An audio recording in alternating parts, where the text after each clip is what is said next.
أعوذ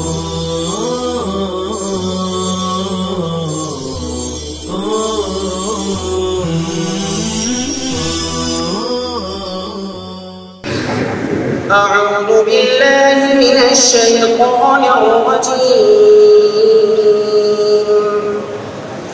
بسم الله الرحمن الرحيم.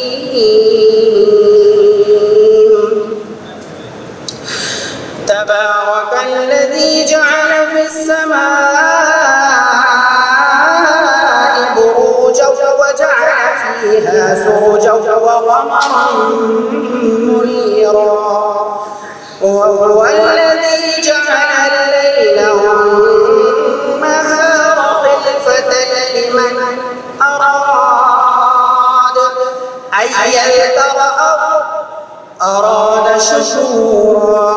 وعباد الرحمن الذين يمشون على الأرض هونا وإذا خاطبهم الجاهلون قالوا سلاما.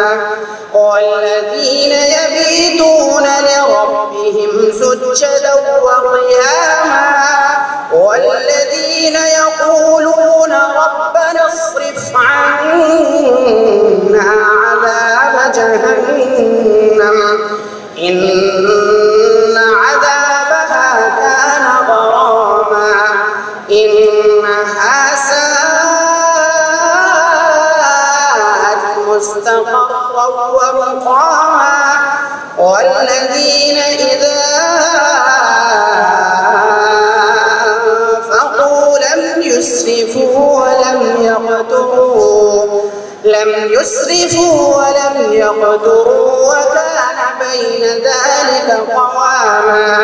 والذين لا يدعون مع الله إلها آخر ولا يقتلون النفس التي حرم الله إلا بالحق ولا يزنون، ومن يفعل ذلك يلقى أثاما يضاعف له العذاب يوم القيامة ويخلد فيه مهانا إلا من تاب وآمن وعمل عملا صالحا فأولئك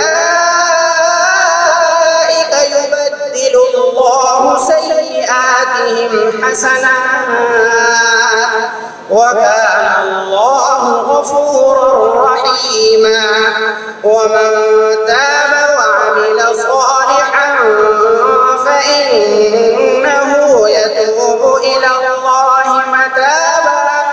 والذين لا يشهدون الزور وإذا مروا باللغو مروا كراما.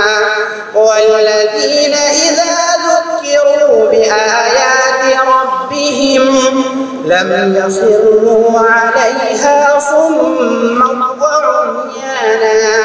والذين يقولون ربنا هب لنا من أزواجنا وذريتنا قرة أعين وجعلنا للمتقين إماما. أولئك يجزون الغرفة بما صبروا ويلقون فيها تحية وسلاما خالدين فيها حسنت مستقرا ومقاما. قل ما يعبأ بكم ربي لولا دعاؤكم فقد كذبتم فسوف يكون لزاما. صدق الله العظيم. السلام عليكم. لا تنسوا الاعجاب بالفيديو والاشتراك في القناة تشجيعا لنا لنستمر بنشر المزيد إن شاء الله.